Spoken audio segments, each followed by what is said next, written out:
تبارك وتعالى في القرآن المجيد والفرقان الحميد.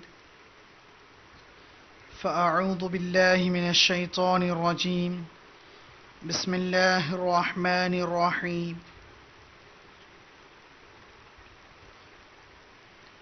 وقرن في بيوتكن ولا تبرجن تبرج الجاهلية الأولى وأقمنا الصلاة وآتينا الزكاة وأطيعنا الله ورسوله. يا أيها النبي قل لأزواجك وبناتك ونساء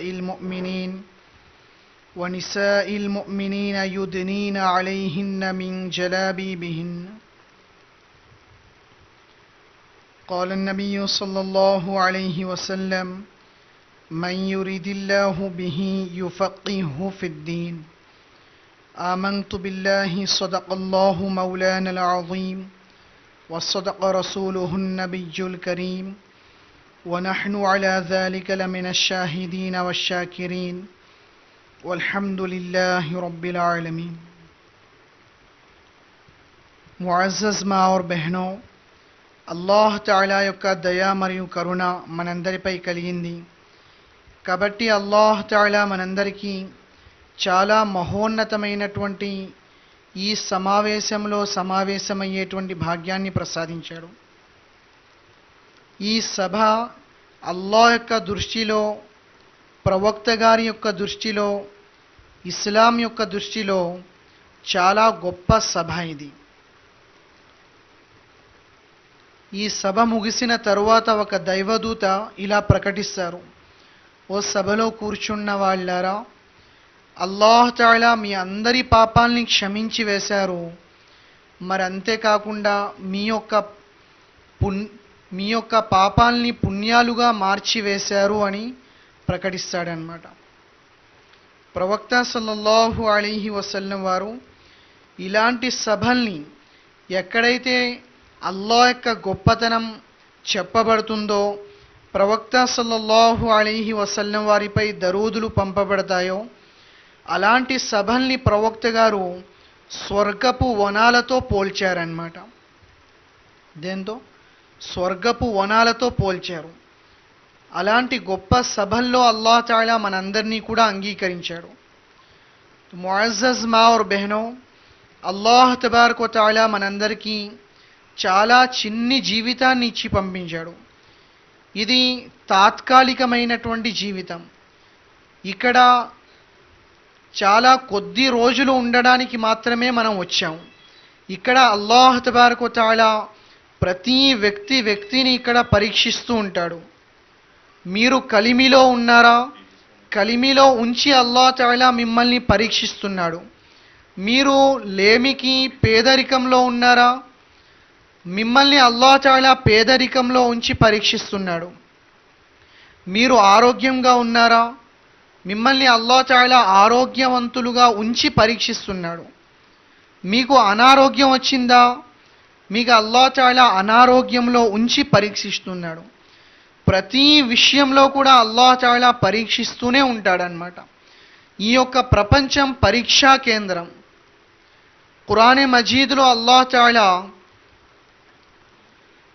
మీకు ఈ జీవితాన్ని నేను ఎందుకు ప్రసాదించాను అంటే, మీలో ఎవరు మంచి పనులు చేసి వస్తారో చూద్దామని అంటున్నారు.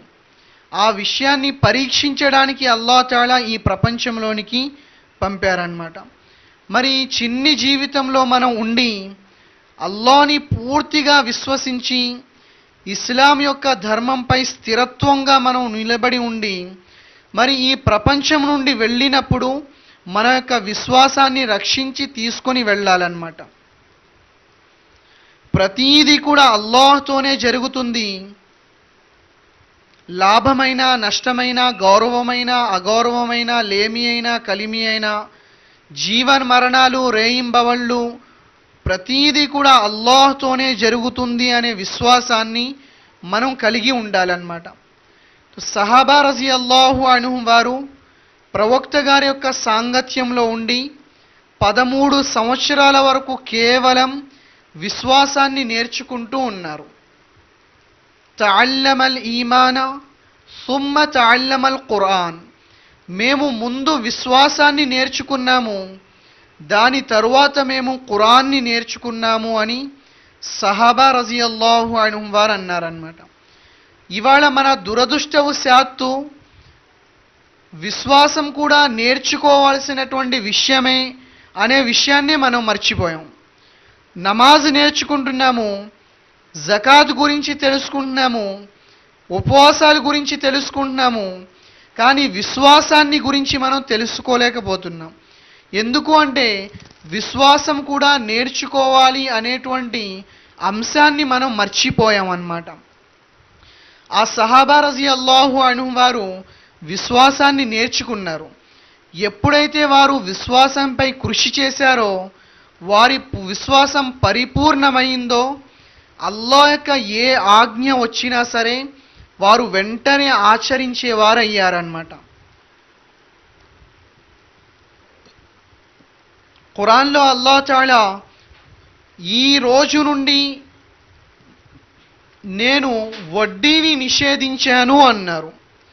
మరి ఏ వ్యక్తి అయితే ఈ రోజు తరువాత ఈ ఆజ్ఞల్ని విన్న తరువాత వడ్డీ యొక్క వ్యాపారాలు చేస్తాడో ఆ వ్యక్తి నాతో మరియు నా యొక్క ప్రవక్తతో యుద్ధానికి సిద్ధమైపోవాలి అన్నారన్నమాట సూరే బకరాలో. మరి ఎప్పుడైతే ఈ యొక్క ఆజ్ఞని విన్నారో సహాబా రజియల్లాహు అన్హుం వారు వడ్డీని విడిచిపెట్టేశారు. ఏదైతే వడ్డీ ఇవ్వాలో దాన్ని కూడా మాఫ్ చేయించుకున్నారు, ఏదైతే వడ్డీ వారికి రావాలో దాన్ని కూడా క్షమించేశారన్నమాట. హజరత్ అబ్బాస్ రజియల్లాహు అన్ గారు ప్రవక్త గారి యొక్క చిన్నాన, ఆయన వడ్డీ వ్యాపారం చేసేవారు ముందు. ఆ వడ్డీ అప్పటి కాలంలోనే లక్షల్లో వ్యాపారాలు ఉండేదన్నమాట. అలాంటిది అల్లాహ్ యొక్క ఒక ఆజ్ఞ వెలువడగానే వారు లక్షల కొద్ది సొమ్ముని, వడ్డీ యొక్క సొమ్ముని ఏదైతే రావాల్సి ఉందో దాన్ని మొత్తం క్షమించి వేశారు. మరి అంతేకాకుండా ప్రవక్త గారు, కుమారుడా, మీ యొక్క కంటి చలువ గురించి నేను అసలు కూడా మాఫ్ చేసేస్తున్నాను అన్నారన్నమాట. మరి అలాగే పరదా యొక్క ఆజ్ఞలు వచ్చాయి. అప్పటి వరకు మామూలుగా తిరిగేటువంటి ఆ స్త్రీలు సహాబయాత్ రజియల్లాహు అన్హుం వారు మరి ఎప్పుడైతే అల్లాహ్ యొక్క ఆజ్ఞ అయిందో స్త్రీలు ఈనాటి నుండి పరదాలో ఉండాలి అని, మరి అప్పుడు మొత్తం సహాబా రజియల్లాహు అన్హుం వారి యొక్క స్త్రీలు పరదాలోనికి వచ్చేసారన్నమాట. ఆ ఆజ్ఞలు రాత్రిపూట జారీ అయ్యాయి. ఉదయం అవగానే చాలామంది స్త్రీలు తెలియక ఊళ్ళో మామూలుగా పనుల మీద వెళ్ళారు. మరి ఎప్పుడైతే వారి యొక్క చెవిలో అల్లాహ్ యొక్క ఆజ్ఞ పడిందో వెంటనే వారు తమ యొక్క పిల్లల్ని ఇంటికి పంపించి పెద్ద పెద్ద దుప్పటిల్ని తెప్పించుకొని వారు పరదా చేసి మళ్ళీ ఇంటికి వెళ్ళారన్నమాట. ఖురాన్లో అల్లాహ్ తబారక వ తఆలా పరదాకి సంబంధించి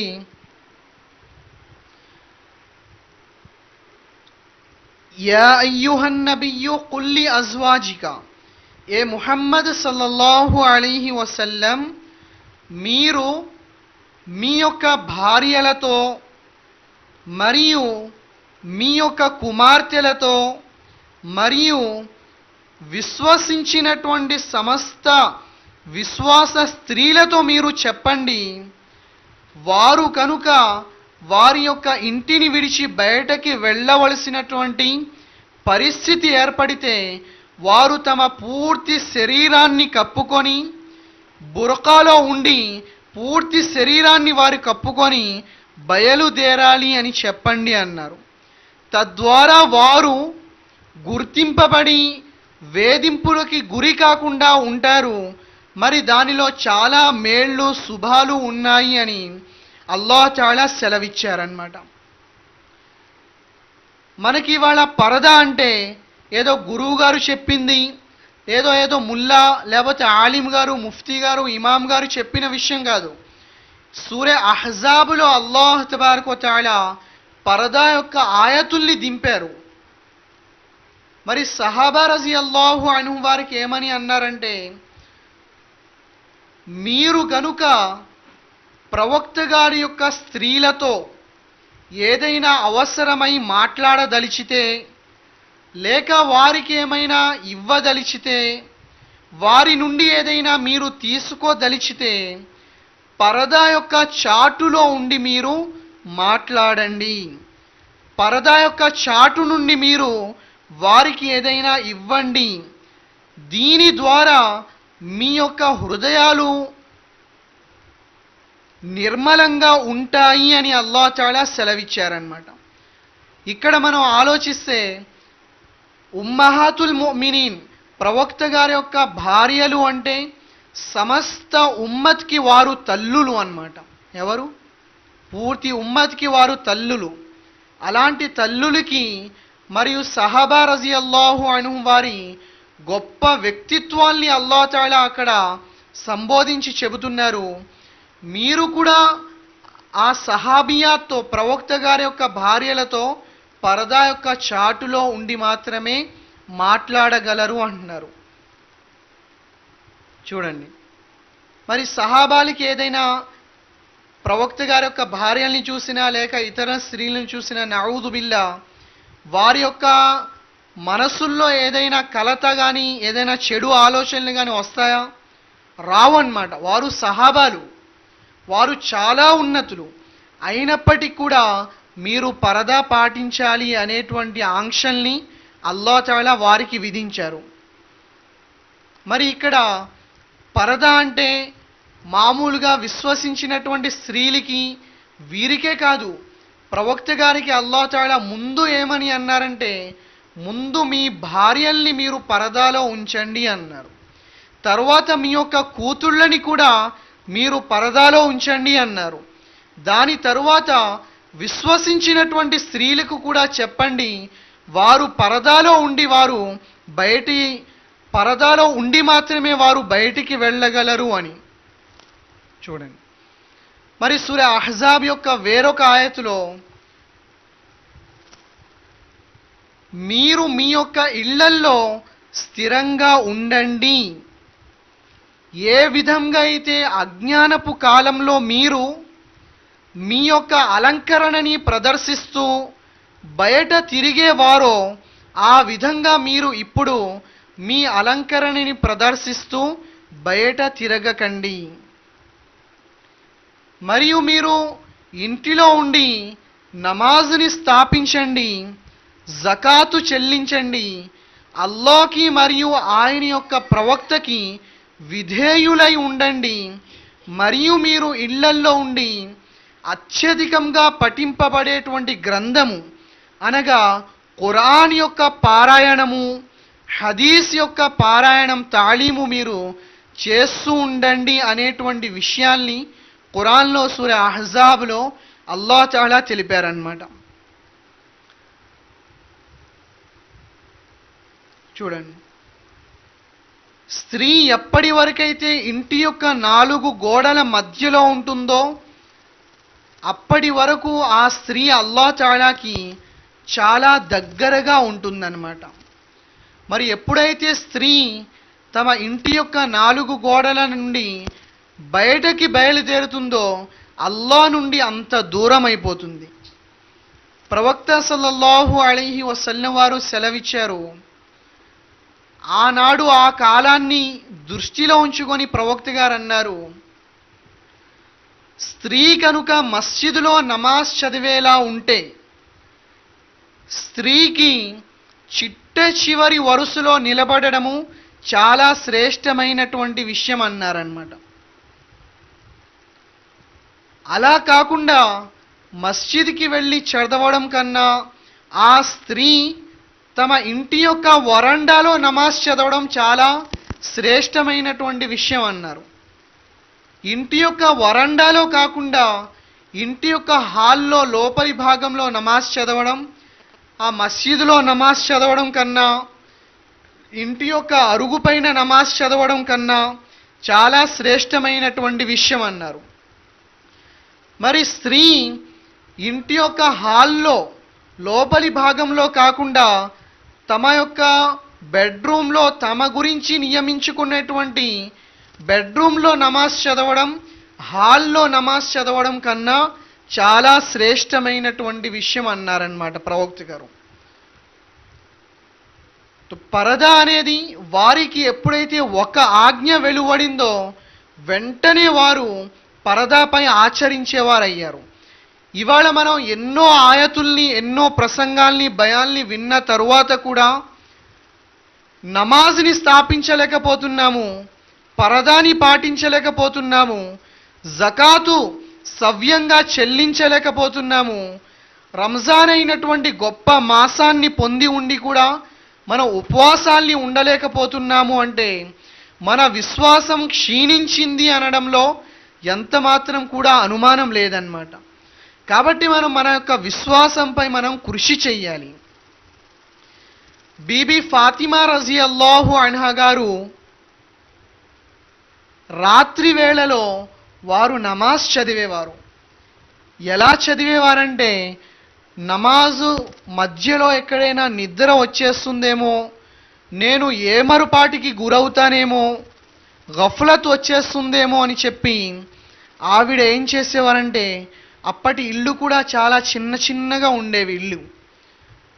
అయితే బీబీ ఫాతిమా రజియల్లాహు అన్హా గారు తమ జడ ఉంటుంది కదా, తల జడని పైన ఒక కర్రకి కట్టుకునేవారనమాట. ఇంటి పైకప్పు కర్రకి తమ జడని అలా ముడేసి కట్టేవారు, కట్టి నిలబడేవారనమాట. రాత్రిపూట నమాజ్ చదువుతూ చదువుతూ ఒకవేళ నిద్ర లేక కునుకు వస్తే వెంటనే అలా అనగానే, కునుకు అలా పడగానే ఆ జడ అలా బిగుసిపోతే ఆవిడ వెంటనే లేచి మళ్ళీ నమాజ్ అలా కంటిన్యూ చేసేవారనమాట. ఉదయాన్నే అజాన్ యొక్క పిలుపు విని అల్లాహ్ తాలాతో ఇలా అనేవారు, ఏ అల్లాహ్, నీ యొక్క రాత్రి ఎంత చిన్నది, నా యొక్క 2 రకాతుల నమాజు పూర్తి కాలేదు, నీ రాత్రి పూర్తయిపోయింది, ఎంత చిన్న రాత్రిని మాకు ఇచ్చావల్లా, దీన్ని ఇంకా పొడిగించి ఉంటే బాగుండేది అనేవారన్నమాట. ఏండి, ఇషా నమాజ్ చదువుకొని 2 రకాతుల నమాజ్ గురించి నిలబడితే ఫజర్ యొక్క అజాన్ అయ్యేది. వారికి ఈ ప్రపంచం యొక్క వాస్తవం ఏంటో వారికి అర్థమైంది. ఇక్కడ కొన్ని దినాలు మాత్రమే ఉండవలసింది, అసలు నివాస స్థలము, అసలు మన గమ్యము, లక్ష్యము అది పరలోకము అని వారికి అర్థమైంది. కాబట్టి వారు ఈ ప్రపంచంలో తినడానికి ఏమీ లేకపోయినా సరే పస్తులుండి జీవితాన్ని గడిపారు. ఆ మహామూర్తి తొడిగేటువంటి ఆ బట్టలపైన అతుకులు వేసి ఉండేవన్నమాట. జగత్తు ప్రవక్త ఆయన యొక్క కూతురు అయి ఉండి కూడా 3 రోజులు పస్సులతో వారి యొక్క జీవితాన్ని గడిపేవారన్నమాట. వారి యొక్క జీవితాలు మనకి ఆదర్శం, నిదర్శనం. ఏమన్నారంటే చివరి క్షణాల్లో, ఏ అలీ భర్త గారు, నేను ఇప్పుడు చనిపోతున్నాను, చక్కగా గుసుల్ చేశారు, వజూ చేశారు, నమాజ్ చదువుకున్నారు, వచ్చి పడక పైన పడుకొని కొన్ని క్షణాల్లో నేను మరణించబోతున్నాను, నేను నా తండ్రి గారితో కలవబోతున్నాను, నా యొక్క ఇఫ్తియార్ వారి దగ్గర అవుతుంది, నేను కనుక మరణిస్తే ఇప్పుడు నా యొక్క జనాజాని రాత్రి వేళలో తీసుకొని వెళ్ళండి అన్నారు. ఎందుకు అంటే, నా యొక్క జీవితం మొత్తంలో ఎప్పటి నుండైతే పరదా యొక్క ఆజ్ఞలు వెలువడ్డాయో అప్పటి నుండి ఇప్పటి వరకు ఏ పరపురుషుని యొక్క చూపు నాపై పడలేదు, నా యొక్క చూపు ఏ పరపురుషునిపై కూడా పడలేదు. నేను చనిపోయిన తరువాత కూడా నా యొక్క శవంపై, నా యొక్క శరీరంపై కూడా ఎవరి పరపురుషుల నిఘా పడకూడదు, చూపు పడకూడదు. నా శరీర ఆకృతి ఏమిటో, నా శరీర ఆకారం ఏమిటో ఎవ్వరికీ తెలియకూడదు, నన్ను రాత్రి వేళ మోసుకొని వెళ్ళండి అన్నారన్నమాట. చూడండి, వారికి అర్థమైంది, వారు బ్రతికి ఉన్నప్పుడు కాదు, చనిపోయిన తరువాత కూడా పరదా పాటించడంలో అంత శ్రద్ధ వహించారు. سبحان الله والحمد لله والله أكبر سبحان الله والحمد لله.